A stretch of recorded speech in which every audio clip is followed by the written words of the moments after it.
Olá, queridíssimos ouvintes! Meu nome é Isabela Schecker e falaremos hoje sobre o câncer de boca, mais especificamente sobre os tumores em glândulas salivares. Então, falando sobre sua epidemiologia.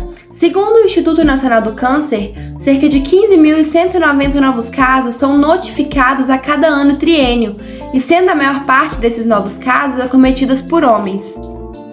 Bom, e são diversos fatores que possuem relação com essas notificações. Dentre eles estão o etilismo, o tabagismo, o sexo oral sem proteção, a falta de higiene e o histórico familiar da doença. E no caso dessa hereditariedade, pode-se tratar de translocações cromossômicas que são bem comuns em tumores de glândulas salivares. Em estágios iniciais da doença, os sinais costumam ser silenciosos. Então, algum paciente que apresente alguma sintomatologia como dor, dormência, disartria, dificuldade em deglutir, que é um processo super importante e que envolve grande mobilização de estruturas da boca, a chance de cura pode cair para 45%.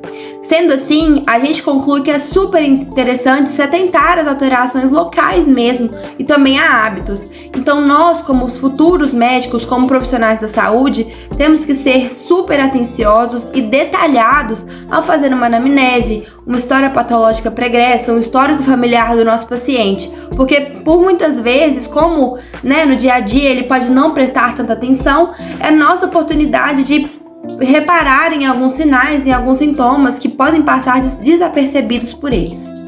Agora vamos falar sobre as glândulas salivares, que são estruturas anexas super importantes e que se dividem em dois grandes grupos. As glândulas salivares maiores, formadas pelas glândulas parótidas, as glândulas sublinguais e as glândulas submandibulares, têm esse nome maiores porque têm uma estrutura de órgão propriamente dita, e as glândulas menores. Entre elas estão as linguais, as palatinas, as molares, que são apenas formações acinosas com uma secreção serosa ou mucosa em qualquer região da cavidade oral.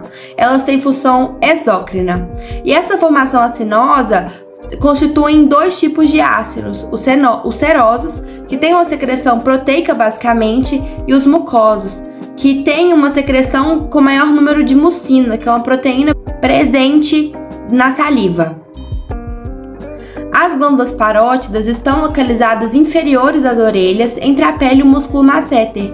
Agora, a glândula submandibular tem a presença tanto de ácidos serosos quanto de mucosos, mas em seu aspecto histológico completo, há maior número de ácidos serosos do que os mucosos. Já as glândulas sublinguais também têm tanto a presença de ácidos serosos quanto de mucosos, mas em seu aspecto completo histológico, é possível reparar que há maior número de ácidos mucosos.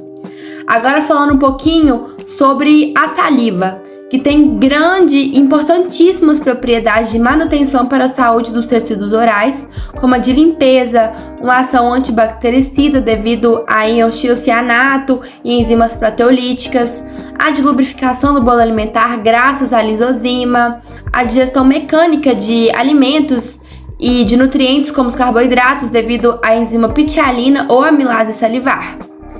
E a sua expulsão das glândulas é causada pela contração de células mioepiteliais, e elas saem dessas glândulas com caráter hipotônico. Agora, fisiologicamente falando, é possível inferir que as glândulas salivares são estimuladas pelo sistema nervoso parasimpático, principalmente as presentes no trato superior, presentes na boca e no estômago, que induzem a secreção.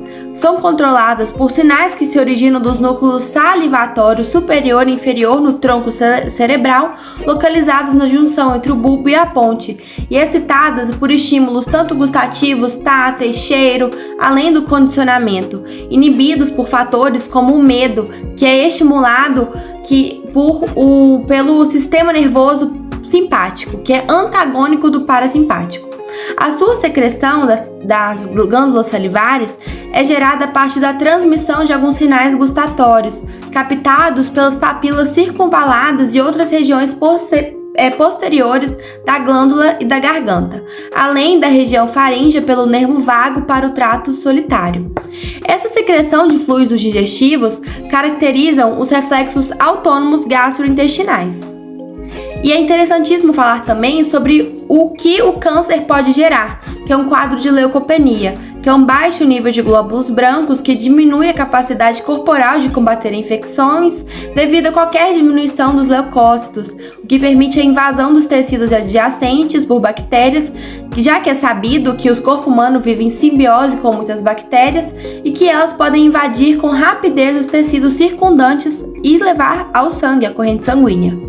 E a partir deste controle, que o sistema nervoso tem com esses transtornos, das glândulas salivares, é possível criar um método diagnóstico que por muitas vezes pode se introduzir através de alterações vistas em exames de imagem, como uma tomografia ou uma ressonância magnética, e assim como eu falei no início desta gravação, enfatizando sempre uma anamnese humanizada, efetiva, detalhada e, acima de tudo, completa, além de um exame físico proveitoso, uma ectoscopia proveitosa, com uma avaliação super cuidadosa da região da cabeça, em regiões como a boca, áreas laterais do rosto, ao redor da mandíbula e linfonodos também.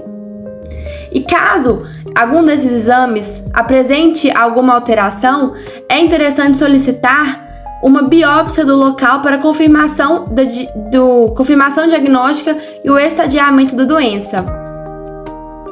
E esse estadiamento é dividido entre as glândulas salivares maiores e menores a partir da classificação da AJCC, que é a American Joint Committee on Cancer, que é avaliado o TNM, o tumor, linfonodos e metástase, a partir de uma biópsia histopatológica. Dentre esses exames estão uma TC de face ou pescoço, uma ressonância magnética e uma tomografia de tórax também com ou sem contraste. Tem um diagnóstico diferencial também envolvido e grandes centros como o Hospital do Câncer de Barretos ou o Hospital das Clínicas em São Paulo visam elucidar o mecanismo comportamental do tumor e busca por novas drogas terapêuticas, além da possibilidade de uma realização de uma análise do DNA em caso de indivíduos com a predisposição a esta patologia.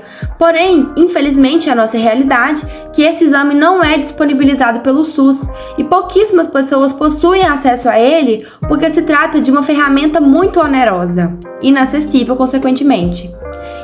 No que diz respeito à genética, hoje existem alguns exames específicos que analisam uma expressão, uma ampliação do HER2, o gene ERBB2, o receptor de tirosina quinase, que em suas proporções normais é responsável pela duplicação e o crescimento de algumas células epiteliais, e realizados por uma imunohistoquímica ou a técnica FISH, que é o exame que permite a detecção de antígenos específicos e imunofenotipagem de tecidos e agentes infecciosos, que é muito comum para uma avaliação diagnóstica e prognóstica do paciente.